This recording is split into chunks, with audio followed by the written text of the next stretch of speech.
Come here. Get off.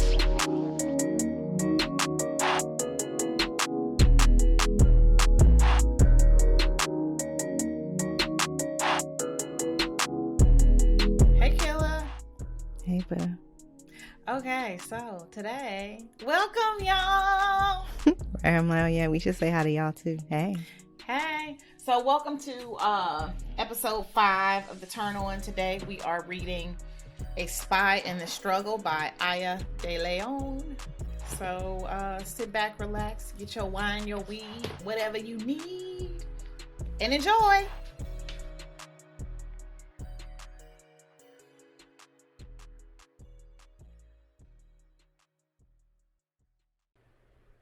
A Spy in the Struggle by Aya de Leon. Yolanda reached for the top button of her blouse, but Jimmy stilled her hand and took over. He carefully unbuttoned her top, fingering the baby blue fabric and pearl buttons. Her shyness dissolved with the undressing, and she wrapped her arms around his waist. He leaned forward and tasted her neck with an open-mouthed kiss that made Yolanda wonder if she could hold out for the shower. As they backed into the bathroom, she slid her hands under his dashiki, her palms gliding up his undershirt, feeling the smooth, lean muscles of his back, his ribs, pulling the bright orange fabric top over his head. Jimmy reached past her waist to turn on the shower, lingered on the way back, caressing the curve of her firm hips, the taut muscles of her belly, running his finger along the top of her jeans. He leaned down and kissed her as she peeled off his ribbed undershirt, easing her hands slowly up his chest, stroking his nipples, rewarded with a gasp. "Oh no," he whispered, pulling his mouth away from hers. "Not the secret weapon." Yolanda laughed and pulled his tank top off, tossing it on the floor, and returned to sliding her hands back up and down his chest. "Yolanda," he whispered, "if you don't stop, I'm gonna come in my pants." "No, you're not," she said, and unbuckled his belt. The bathroom had filled with steam, obscuring the tangle of their limbs from the reflection of the mirror, a film of humidity coating their skin, making everything slick and moist. He leaned forward to kiss the tops of each of her breasts that peeked out above her beige bra, while he reached around to unhook it. As the bra loosened, he leaned down and took her nipple in his mouth.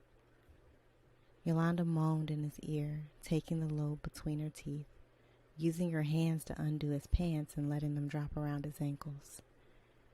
Jimmy unbuttoned and unzipped her jeans, sliding his hands down the back of her underwear, easing the two garments down together. Jimmy squatted down and untied Yolanda's sneakers, sliding them off her feet, one after another, and peeled off her socks. She stepped out of the pile of clothes as he took his own shoes and socks off and stood up in his boxers. Yolanda reached and caressed his erection through the dark maroon cotton fabric. He ran his hands down her back, over the curve of her ass, and back up the front of her body, her hip bones, her ribs, her small firm breasts, their large brown nipples. Finally, she slid off his boxers, and he lifted her up, hands under her ass, into the shower. She held the curtain rod to steady them, and he let her down slowly to her feet, sliding her body down the front of his. The spray at their sides, she backed him against the wall of the shower, pressing his erection against her belly. Yolanda leaned forward and stroked Jimmy's left nipple with one hand and put the right one in her mouth. He tangled his hand in her hair and moaned, his knees nearly buckling with the pleasure of her. "Yolanda, I'm serious. I'm going to make a mess." She moved her mouth from his nipple and continued to stroke it with her other hand and kissed him, open-mouthed and hungry, pressing her belly against him, her hips against the taut muscles of his thighs. "It's okay," she murmured into his chin. "We're in the shower." She reached for the bar of soap and peeled off the paper. "We can clean up as we go along." She lathered her hands and slid one onto his nipple and the other between his legs. Jimmy gasped and fell back against the shower wall. "Besides," Yolanda murmured into his neck as his muscles tightened and he grabbed her waist, moving against her in a rhythm, this is only the first round.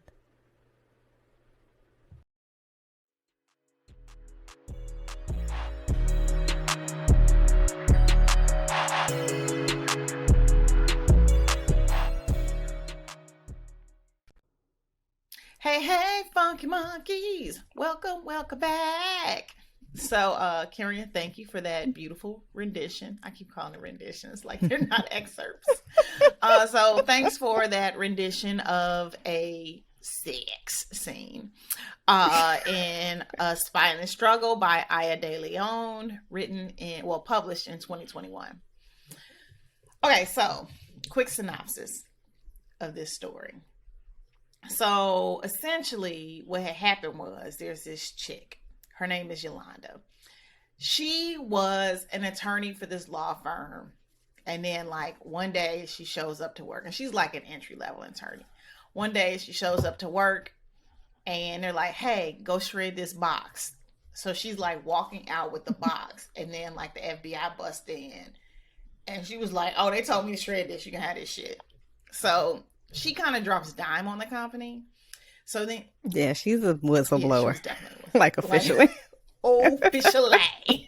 So she was a whistleblower, and that caused her to kind of be shunned by all her, by all the law firms in the city. So she ends up going to work for the FBI because she's like, look, this is the only fucking job I can find. I need to pay some bills. FBI, here I come. And the whole idea was like, I'm going to work for the FBI and earn my place back in the law firm world, right? We're going to get into her in a minute. So she's at the FBI, just crunching numbers, doing her normal FBI, like I'm an attorney for the FBI shit. And then she gets a call and they're like, yo, you need to go to California. There's this group, this environmental group that is filled with Black identity extremists, and they're in, I don't know if they're in Oakland, but it's like Oakland, and they're like, we know from your file you're kind of from that community because you went to school out there, college out there, so it makes sense for the cover for you to infiltrate this organization.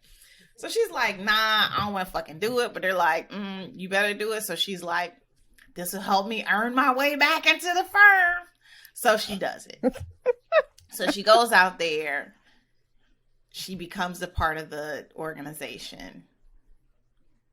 And hijinks ensue. ... And then there's a love interest. Because that's why she fucking somebody.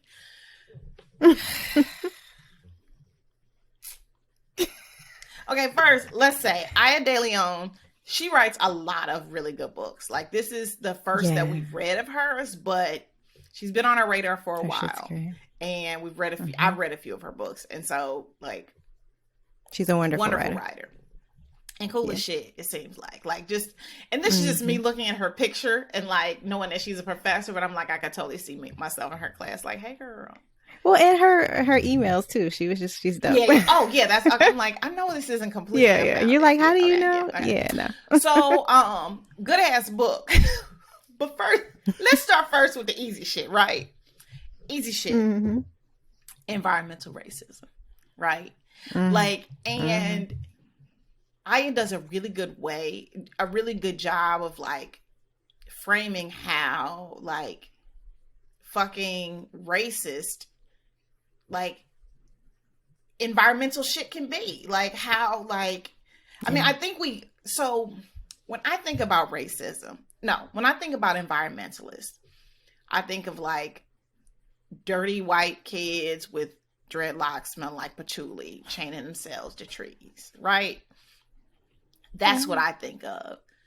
But then you like think and you're like, no, there's a reason that like all these cities are like, all these black neighborhoods and cities are like literally in the path of fucking smog, smokestacks, and like Gary, Indiana. That's all by design. Fucked up. Yeah, like we are like our cities that are predominantly black. I'm thinking about like East St. Louis. I'm from St. Louis.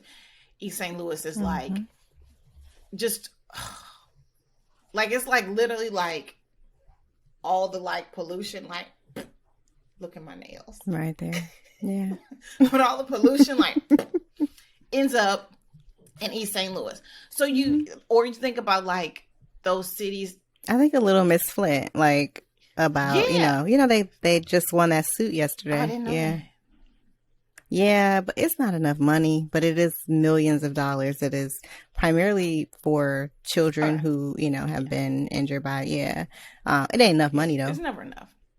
But they like, ooh, you have won millions of dollars. Yeah, for millions of people. But anyway, right.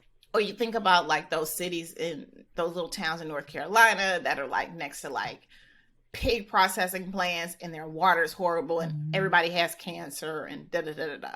Yeah. So or Cancer Alley in Louisiana. Yeah. So this book, the setup of it does a beautiful job explaining how, because I think they're like explaining that to Yolanda in like her briefing or whatever. And then she goes to a like a community meeting, like an organizing meeting, community. Yeah. And she does a really good job of explaining how like environmental racism is a thing and how it really affects Black people. Every part of our lives. Yeah. So I thought that was I thought it was a really great premise. Like, because we think about, also we've been hearing the term Black identity extremists. Some of us know it a little bit better than others. Kenrya. And I know that there's some bullshit that they made up to continue to target us in the ways that they always have. I'm not saying that. By no means am I putting any validity into it. But you hear about it and you think it's just the government going after Black Lives Matter people on the news, right? Like you think they're just going after I was going to call out some names, but the first name that came to mind was very problematic, so I won't. Talcum X was who I like. Oh, exactly. Gosh. But no, you think of like Black identity extremists, and you think they're just like the government has like a list of like 5 names of people you see on the news, talking about Black Lives Matter, and that's it. Well, no, it's not that. It is them infiltrating all types of organizations in order to break down what are just organizations that are meant to fucking right. They don't want us to be in community in any way. Exactly. And let's be real. If these organizations really were doing like fucking some shit up, I go back to that quote. I don't know where it is. I saw it on a t-shirt. We could never loot as much as has been stolen from us. So, girl. Yeah. But also, fuck property rights. The fuck is that? Property over people is literally what this country is built on, and fuck them. And this story is about that, right? So there's this organization, and it was created, I think it was like created out of, I'm thinking of it in like big tobacco, like how tobacco had the lawsuits and then they had to create these little like non-smoking nonprofits. We're in the community. Exactly. That's what happened. There was this company that was like dumping waste and being environmentally like a polluter. And so as a result, they had to create this organization to save the planet. And the organization's called Red, Black, and Green, which I absolutely love. I was like, with the exclamation. At first it was a little too on the nose, but then when she like explained, I was like, that sounded like some shit some kids would have came up with. So yeah, so it was Red, Black, and Green, and they came out of like the whatever, and these motherfuckers like, yeah, thanks for your money, but fuck this, we kicking over some tables. And I was like, yes. Loved it. Yeah. So they fight environmental racism, and it was really great seeing the organization at work, seeing like the kids were like smart and well written. Because I hate like those like Merry Christmas Tiny Tim kind of kids. But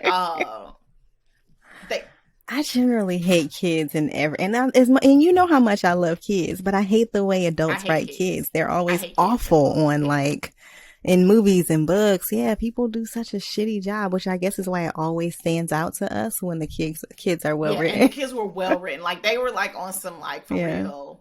They were authentic. Like that baby that came up and said, what starts with F and ends with FUC. I probably shouldn't have laughed so hard, but I love that baby. Yeah, I was like, yo, this kid is amazing. And then it's fire truck, by the way.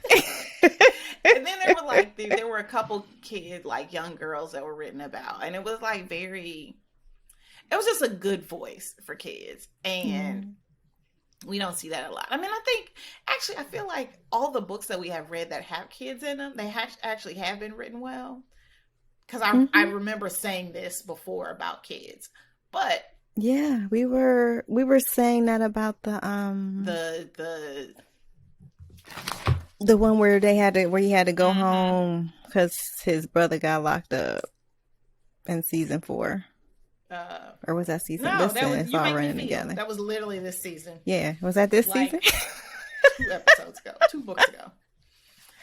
I'm sorry, I've reached brain fog o'clock. It's okay, because I was like, strippers. No. Okay. So, yeah, the kids were, like, written super well. Okay. I feel like we could spend hours dissecting Yolanda.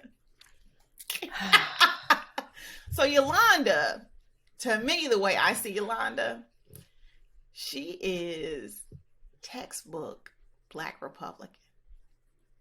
She the bitch that only got white friends and her hair always look fucked up. And the kids said that. Like, they didn't say that. They said that, right? They were like, There was a scene where, like, she overheard the kids talking. When the kids was like, she cute, but she can't dress. There's something wrong. And I was just like, yes, y'all see that. So, yeah. Yeah, I don't. She's so fucking bootstrappy. I literally have bootstrappy, exclamation point. Like, that's bootstrappy so funny. shit. That's what I have listed.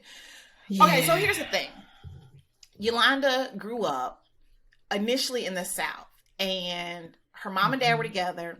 Her dad was a pastor, and he was like an activist pastor. Like, yeah, he was an activist pastor, loved by the city, all that, by the Black folks, all that shit. Mm-hmm. But her daddy died. When her daddy died, yeah, her mom went to Howard. So I can tell this because it's not a huge part of the story. But okay, so Yolanda's dad died, and like at the funeral, her daddy's like, mistress showed up and was like crying, and her mom was like, oh, fuck this. Like, I wanted to get out this town anyway, but I'm really getting out this town. So her mama packed her up, and they bounce. And they just ride. They just drive out. So they leave, like, I can't remember where it was. Let's say it was Mississippi. Probably wasn't. If it was, a broken clock is right twice. So anyway. Twice So they pack up the car and mom bounces.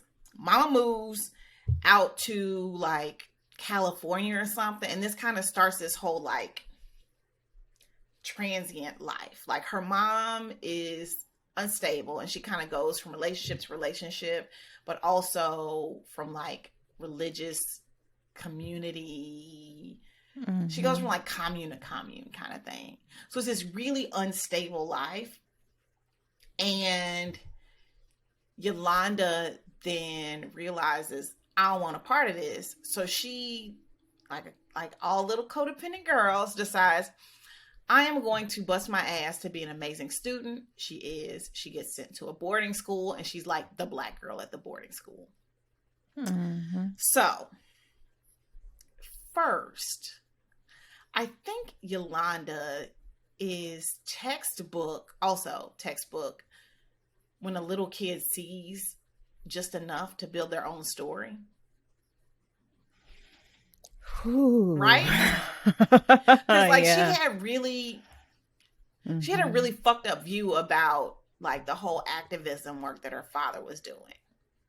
Because she read some articles that were in opposition to what he was preaching, and then everything he said went out the window. It was very black and white thinking. And I think also, and it's just one of the things where I think we see it all the time. Like, kids will fill in the blanks and not even ask you. They don't really get nuance if you don't give it to them. And I can see how as a parent, sometimes you like don't even realize you're like that there's nuance that needs to be given. I was listening to this man, I think it was on Instagram or something.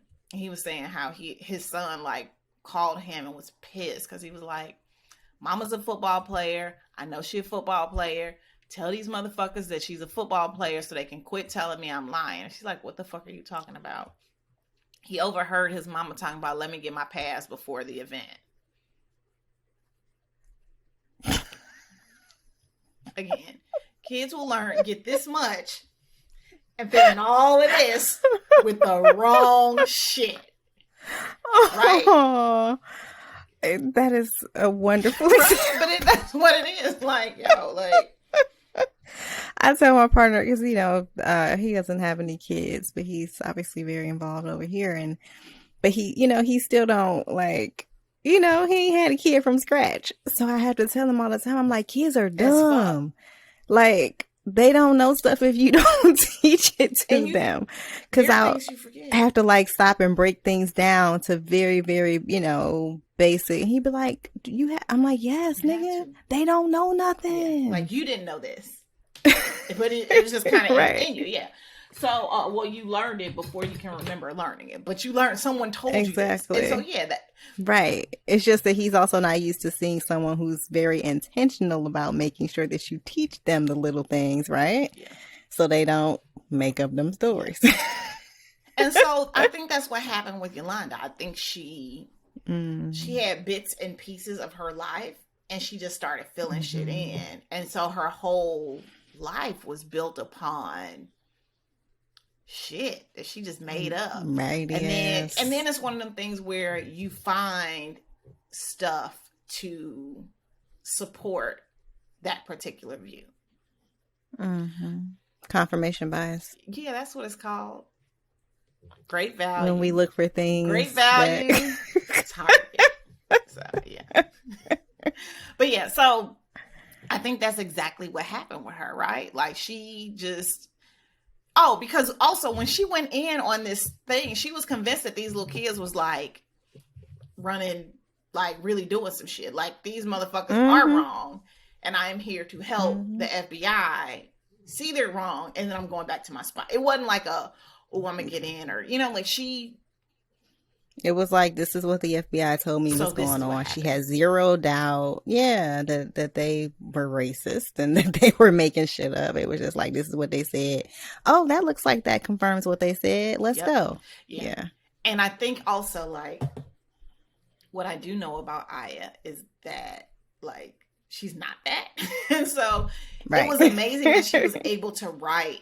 Like, you could totally see why Yolanda believes the way she, like, feels the way she does. And she wrote her, like, without contempt, right? Like, I did not like her, but it didn't feel as if Aya didn't like her as she was writing her, right? Like, she got in her head and let her be herself. Because I was like, I was ready. Yeah, I was ready to not like her. I was ready to not like her. I was like, this lady is a bitch. And because Aya was so neutral about her, it kept me from jumping off the deep end. Because I was like, bitch is crazy.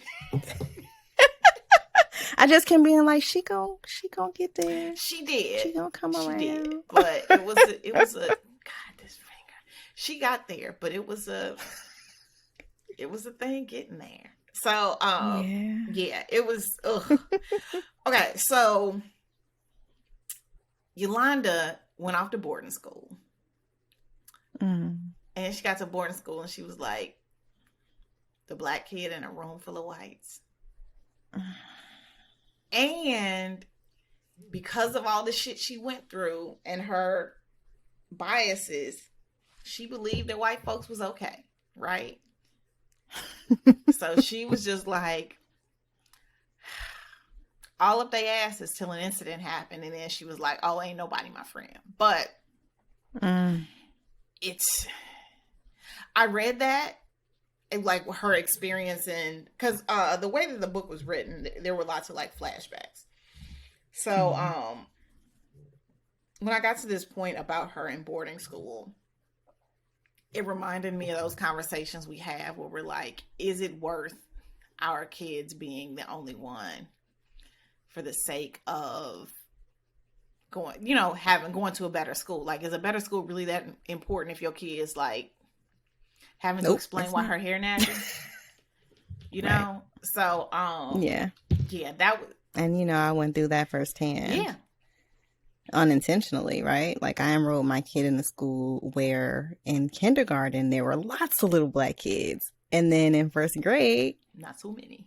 Or was it? Yeah, and then in first grade, everybody got into a voucher program and left, and it was just my baby and one other black kid. Yeah. And then the racism started. It's crazy because I actually recently had worked with a client, and the client represents charter schools that are run by Black and brown people. So they represent Black and brown single site charter schools. And it was really interesting watching them. Like, I mean, you see the importance of it, but like then seeing them like doing their work and their mission, you're like, yo, this shit is so important. Because I would rather have to supplement shit at home because you can supplement math. I cannot supplement a pack of white girls. You being telling my little like girl shit every day. Like, patting your hair and treating you like a goddamn animal in the zoo all day. No, thank you. Exactly. It's not worth it. And even at the school, that my kid was at that I didn't know was as white as it was. I asked in the interview, what's the percentage of black kids? What's the percentage of kids? All of that. I did all the things 80%. only to find out. Right. Only to find out that it switched up on me. But I am certain that there are folks that would have gone there knowing that that was the thing because they thought it was going to be a better educational value. And it turns out it wasn't, though. One of my kids' white friends ended up pulling their child out a year later because he wasn't getting a good education there. So he goes to the school we go to now. Because it wasn't good for him either. And he's a little white boy. Like, it's just, we got to examine the things that lead us to think that those places are better. Yeah. Whew. I mean, it's the same thing that leads some people to think that HBCUs are not for them because they think that PWIs are somehow a better preparation for the world or some shit. I don't fucking know. It's racist everywhere, my nigga. Everywhere. So you might as well just enjoy. At least get some grounding for a couple of years before you really in the thick of racist shit. Yeah. Into the thick of it. So so Yolanda, it was textbook bootstrappy Republican shit. And also, this is one of them situations where it's like, girl, you ain't got no friends, and you can see why, right? Well, no, not even that you can. I can see why she doesn't have any friends, but I can also see, like, in her decisions, like, if you had a good homegirl, she would have pulled your ass aside about some of this shit, like about a million things, like you ain't got no homegirls that can pull you aside. But yeah, it was. She ain't got no group chat. Yeah, like you need a group chat. Got somebody. You need somebody to tell the emperor that they ain't got on the clothes, and she ain't had none of that shit. Bitch naked in the mud. Which it had her in in a silo, and again, like her mom was a piece of work. Like I can't deny that, but at the same time, like this was 13-year-old Yolanda looking at her mom as an adult and filling in the blanks when it's kind of like, maybe if you had somebody there to remind you that your mama's going through her shit and it got nothing to do with you, so yeah, Yolanda was definitely interesting. We've talked a little bit about this before, about the fact that it's pretty cool that we've reached a point where there aren't so few black books that everybody has to be likable. Same thing like with TV, where we have shows where I might not like that bitch, but it's good that we get to have that. Everybody doesn't have to be the perfect whatever. And nobody has to be perfect. And she wasn't, I mean, I don't think I could kick it with her, but she wasn't all bad, right? Like, she wasn't horrible. She was difficult, but she wasn't horrible. And so it was nice to be able to see a unlikable character, right? But let's not act like everybody else was perfect. So Yolanda is in this program, and she meets this dude, and Jimmy! She meets Jimmy. Jimmy is her love interest. And one of the things she learned about Jimmy, and I literally have this highlighted: black girls didn't like me.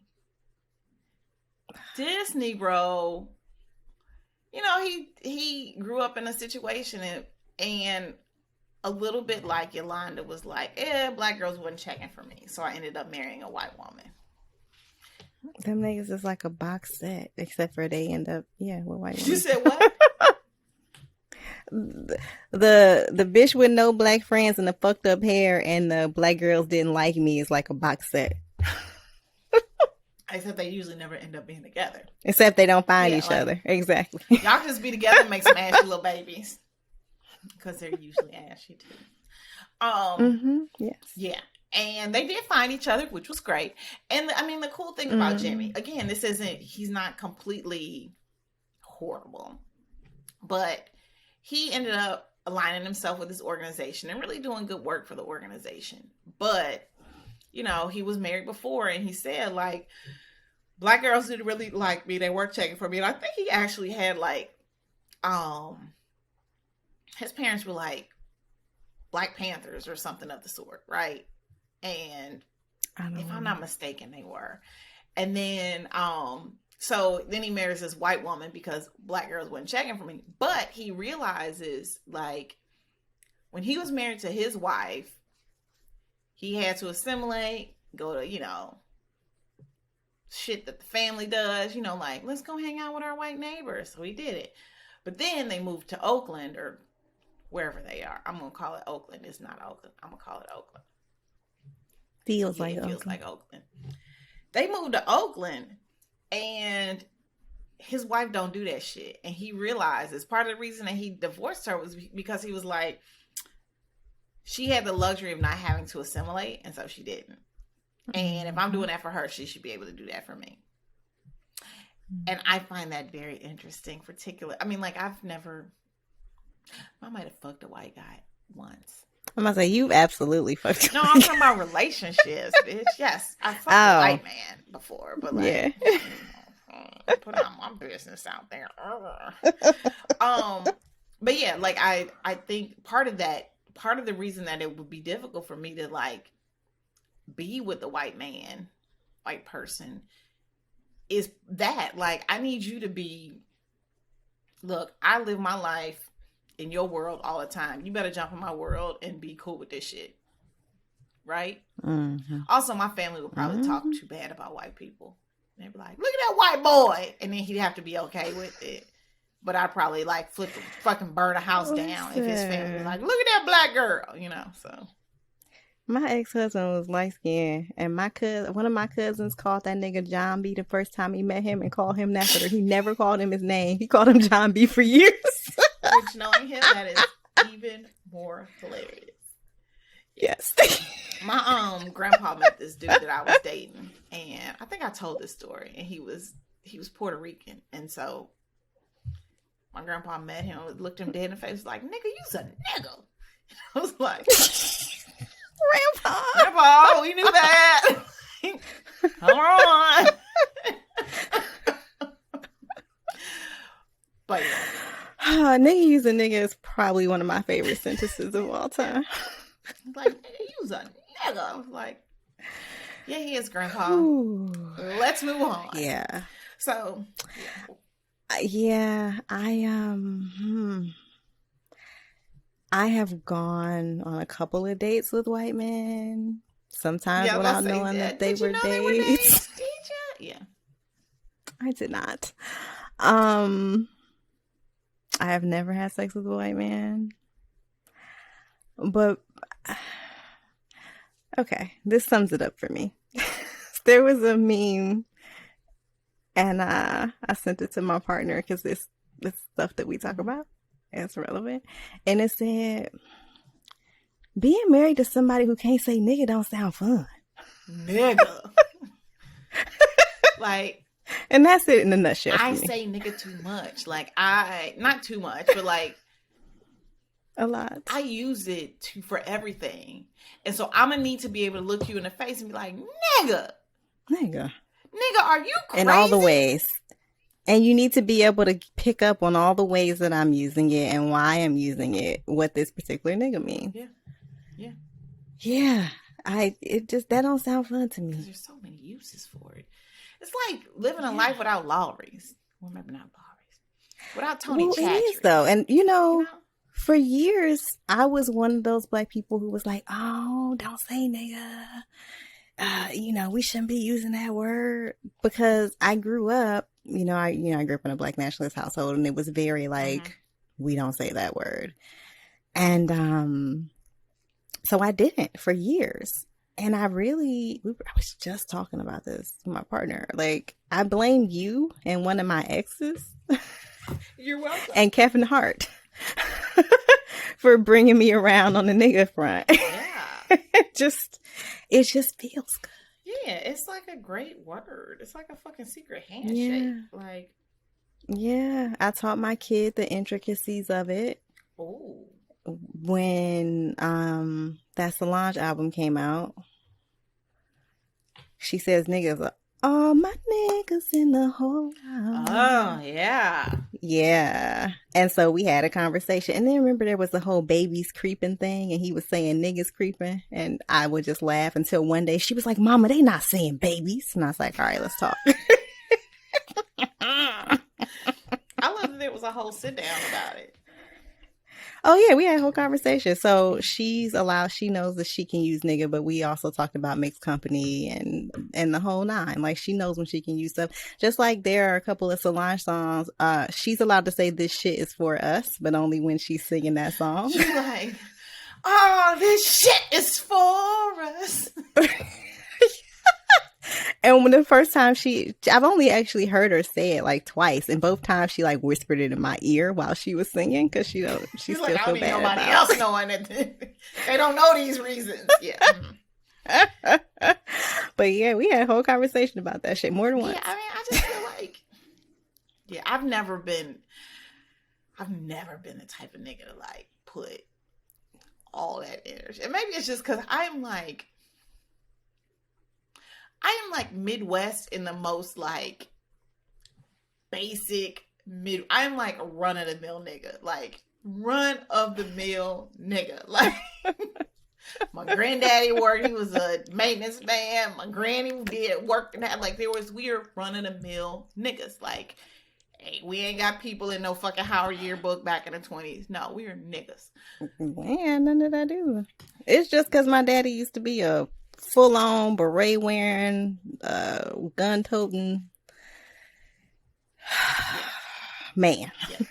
Yeah. And so I say that to say like I've never put like that whole like they call us there and okay, nigga.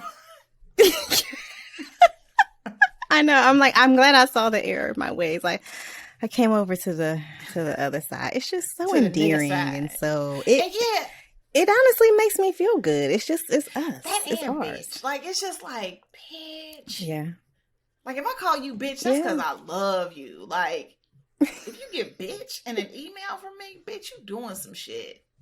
Right. It's true. And so I mean like the only time that it's ever I have. It seems like, I don't know. This is, obviously the show is included in my bio. I'm very proud of it. It is a piece of the work that I do. But like I just started with a new client, and we were supposed to be giving information about ourselves, and somebody else volunteered about this show. And two people were like, oh yeah, we already listened. And I was like, oh, a whole nother, You know another side of me. That's the my oncologist listens to us. Does she? I was talking to her one day and she was like, "Oh my God, you and your friend have been in my ear all weekend." I was just like, because I love what I do, but it's just like, yeah. Do you really need to see that side of me? But at the same time, it is. I'm always afraid of like myself going in and coming out of sedation, anesthesia, because I always say something wild. I remember one time I was going under, and I remember being like, God damn, that's why Michael Jackson like this shit. And then I was like, woke up. Propofol. Because I mean, this shit is, it's like a warm hug. But, yeah. So I'm always afraid of like what I say going in and coming out. So I'm kind of like, if you're my doctor, you probably done seen that already.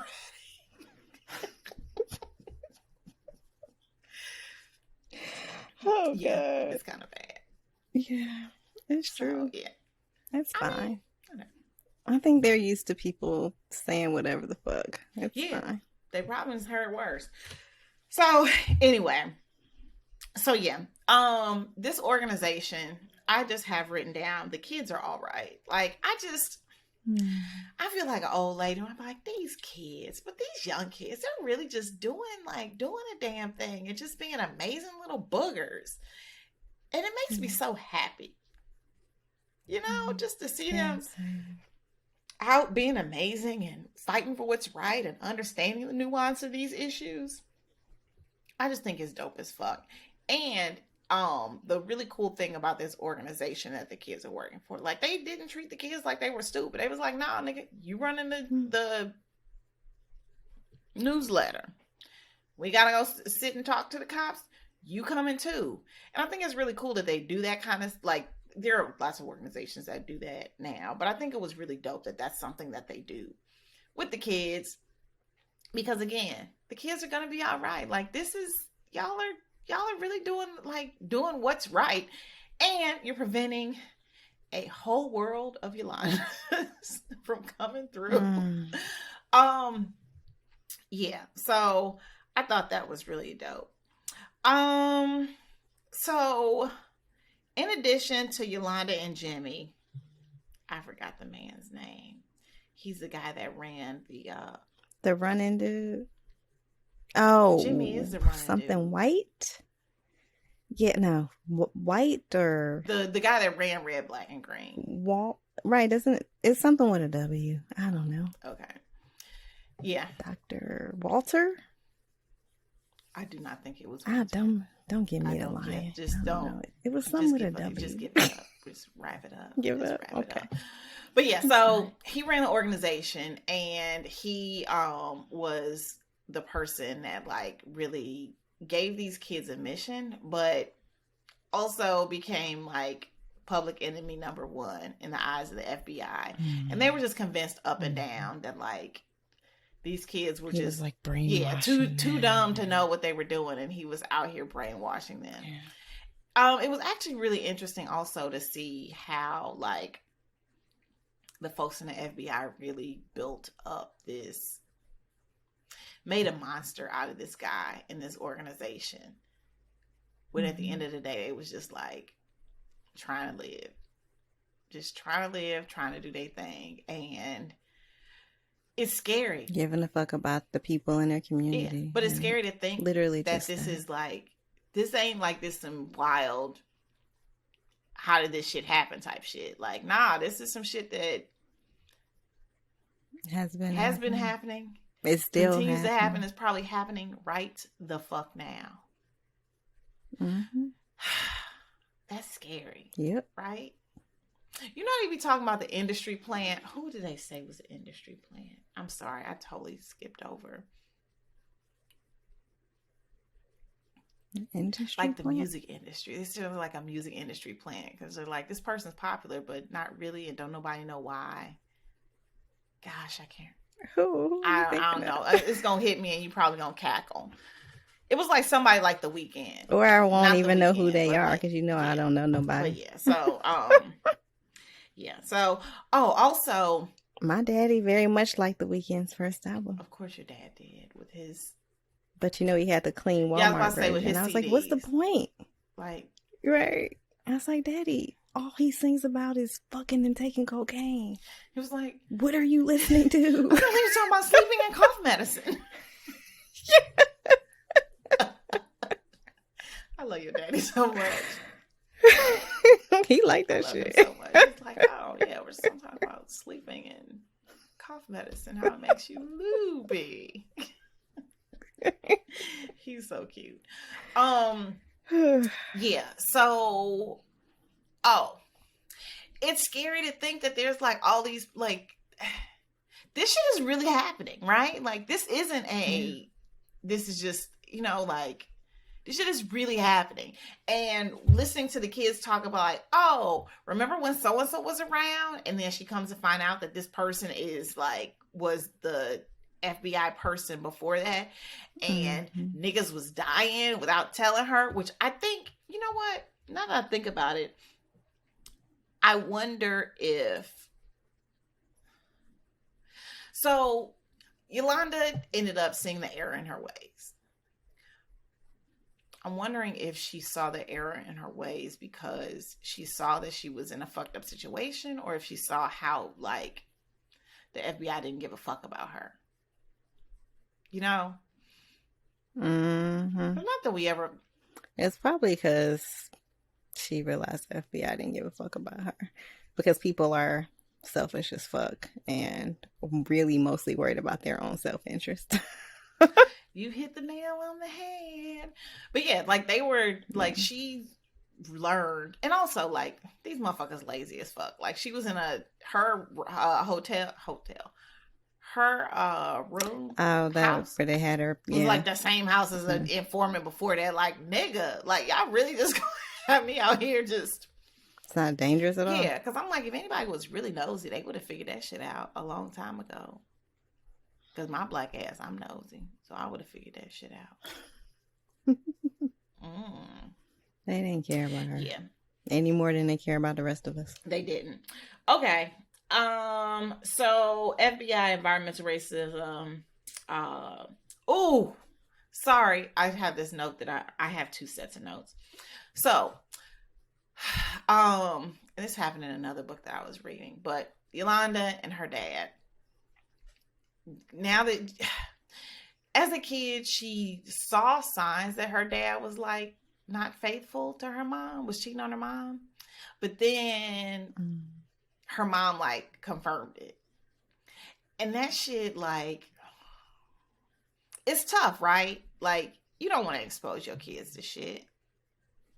You don't want them to know that, you don't want them to, you don't want them to expose them to the fact that they daddy ain't shit. But at the same time, your daddy ain't shit. That nigga hurting my feelings, you know? And when after the funeral, when Yolanda's mom saw this chick show up, and Yolanda's kind of getting she knew this shit was wrong, weird, but she didn't know that like this was my daddy's mistress. What was going on? And then her mama like told her everything, and I'm always like, when it comes to that kind of shit, and not that I want to like protect the image of any one person. If anything, I want to protect my kid, you know? Yeah, I tend to let people reveal themselves. Yeah. But I mean, her mama's kind of like, this nigga dead, ain't no revealing. He gone. Right. But in that case, I think, I don't know, I would probably opt to wait until they were a bit older before sharing that piece of information. Yeah. But her mom was hurt. Her mom was hurt. It's... But our kids are not the people who we should turn to when we're hurt. Exactly. Which, again, like because Yolanda did... It's not their job. Yolanda's mom did. I tell my kid all the time, it's not your job to manage the emotions of adults. Yeah. Which will then turn into, it's not your job to manage the emotion of other folks. Like, I'm so great that she's learned that too. But I'm super clear about the adult part, because it's really easy for a sensitive kid to feel like they have to do that. Yeah, totally. But again, this goes back to I hate to sound all hippy dippy, but having community means everything. You know, like you got to have folks like, maybe if she had a sister or cousin or homegirl or somebody to cuss at about this, she wouldn't be turning her daughter into her homegirl, telling her everything, you know? Therapy also great. I've seen that in action, and I know people that tell their kids entirely too much, and I'd be like, ooh, I was that kid. I knew way too much. Not cool. See, I was that kid. I was more like Yolanda. I wasn't told too much, but I saw too much and overheard too much, but not enough to put like 2 and 2 together. So then I just made up stories in my head about why X, Y, and Z. And then, you know, years later in therapy, I'm like, oh, that's what that meant, and not this this whole thing I have built in my head. So yeah, no, I both saw and was told I was a confidant, and children should not be confidants of adults. Yeah, codependency, turning your kid into your friend. Yeah, girl. Yeah, don't do it. Actually, I've had situations where people have said too much to my child, and I'm like, we ain't gonna do that. It's interesting, you know, people have that. I'm not one of your little, I'm not one of your little friends. It's one of those, eternal Black mama phrases. But I feel like people use it and think of it in the wrong way, right? Like the way that it's often meant is like, I'm not. The kindness and the, going up, like from the kid to the parent, like. The kid, like the parent is like, I'm not your age. Don't treat me like I'm, like I'm your little friend. Yeah. Whereas parents, on the other hand, are like, kids need to be looking at them like, I'm not your big friend, right? Right. Like, keep that shit to yourself, B. Where your homegirl? Where your group chat? Where is your group chat? Was I talking to you about that or somebody? Where I was like, this person don't have no group chat. I don't know. Yeah. Other than Yolanda. It was a different situation. I was like, oh, this girl don't have no group chat. She need a group chat. Because, honey, a group chat will save you. Because I put so much shit in group chat. I'm like, look, bitch. Yesterday, just delete all of yesterday. Let's delete it now. Let's just delete it right now. Because, but the real stupid shit comes, I just call. Because I be like, you know what? I don't need no paper Last trail. Last night. Yep. We was on a call. We ain't shit. And Kenrya, it was clear Kenrya was not feeling well. She was tired. She was low energy. Somebody said something. This bitch damn near sat straight up and what? We was like, nope. No, that's not what was meant. That's not what was supposed to be said. None of that. So, okay. I had a visceral reaction. Visceral in the mood. So, okay. Well, that's all I got. You got anything else for the good of the order? No. Okay, ma'am. so we are going to take a break, and then we will be back with what's turning us on. Hey, y'all. Today's a great day to start your own podcast. Whether you're looking for a new marketing channel, have a message you want to share with the world, or just think it'd be fun to have your own show like us, podcasting is an easy, inexpensive, and fun way to expand your reach online. And Buzzsprout is hands down the easiest and best way to launch, promote, and track your podcast. Your show gets put online and listed in all the major podcast directories like Apple Podcasts, Spotify, Google, literally everything, within minutes of finishing and uploading your recording. We use it here for the Turn On, and I can truly attest to the fact that it's pretty fucking dope. Podcasting isn't hard when you have the right partners, and the team at Buzzsprout is passionate about helping you succeed. So join over 100,000 podcasters like us who are already using Buzzsprout to get their message out to the world. Just click the link in our show notes and you'll be able to get your own account set up. And if you sign up for a paid plan, you'll get a $20 Amazon gift card and support our show. Let's create something great together. Sign up for Buzzsprout today. Hey y'all, so we are back with our segment, What's Turning Us On. So what's turning me on today is this little thing. It is, don't disregard my nails. I need to get my nails done. So this is a little starfish. I like it because it's a little vibrator. You see here? Can't hear that?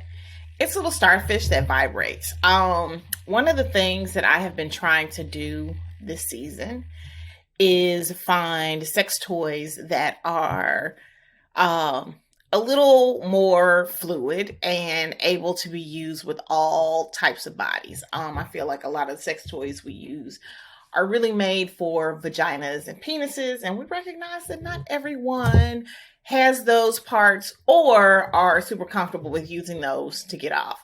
So this little thing here, it's a little starfish. It vibrates. It's absolutely cute as I don't know what. You can't see. Do you see that little smiley face? It is cute as I don't know what. It cups in your hand. You can use it as you rub all across different parts of your body. And I just think it is absolutely adorable, fun, and sexy. So what's turning me on this week? This cute little starfish. We will include it. We will include the link in the show notes. And with that said, thank you for joining us today. This is Erica and Killa, your two favorite hoes, making it clap. This episode was produced by us, Kenrya and Erica, and edited by Ballistic. The theme music is from Brazy. Hit subscribe right now in your favorite podcast app and at youtube.com/The Turn On Podcast so you'll never miss an episode. Then follow us on Twitter at The Turn On Pod and Instagram at The Turn On Podcast. And you can find links to books, transcripts, guest info, what's turning us on, and other fun stuff at theturnonpodcast.com. And don't forget to email us at theturnonpodcast@gmail.com with your book recommendations and your pressing sex and related questions.